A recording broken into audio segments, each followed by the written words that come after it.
not actually parting this car out. I wouldn't dream of selling the parts off of this car, and that's why they have value. So that video yesterday was just for fun.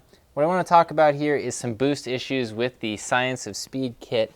Now, I was driving the car back and the car stopped boosting, and that is basically not getting a reading on the boost gauge, and that indicates a few things. Maybe the boost gauge isn't hooked up, maybe there's a boost leak, and maybe the bypass valve isn't working, and maybe the belt is loose. So one of the first things you do is you check the belt tension. So I get under here and check the belt tension. The next thing I do is see, is there oil leaking onto the belt? We got some oil seeping out of the valve cover. It's possible that's happening, but not very likely from looking at this. And then we check the hose clamp connections and everything else, and then we check that the boost gauge is properly hooked up, and then we say, okay, we have a problem. And with the behavior that I saw on my boost gauge, I knew that it was probably the bypass valve. So I'm going to pull this guy out and show it to you. All right, so the bypass valve looks like this, and this is actually found on Audis and VWs, and also there is a similar one on Porsches, and you can see it says made in Germany. And what this does is when there's vacuum applied to this hole here, it has a diaphragm in here that opens up and it releases the boost out, and so basically this got stuck open. And if you look at this, it's plastic and it's not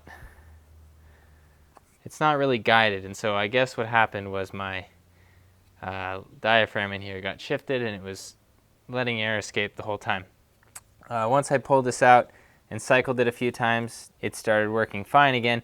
But the point is that we can upgrade this with a much cooler unit. We can make this thing make blow-off sounds by venting to the atmosphere. And we can also change this intake. There's a lot of things we can do to this Supercharger kit that makes it pretty exciting. So this is a very simple fix. If you're having some intermittent boost problems, it could be your bypass valve. And if you just go to Google and you type in 710N diverter valve, you will get a valve that works and holds a lot of boost pressure, and it's cheap. I think it's like 40 bucks. Moving on from there, in order to pass smog, I have to pull this thing off, and luckily for me, Science of Speed made this very easy. I called them today. They sent me all these instructions on installing the kit, and everything just bolts on. It's very easy to take off. That is it for now. Thank you guys for watching. Make sure that you enjoy your car.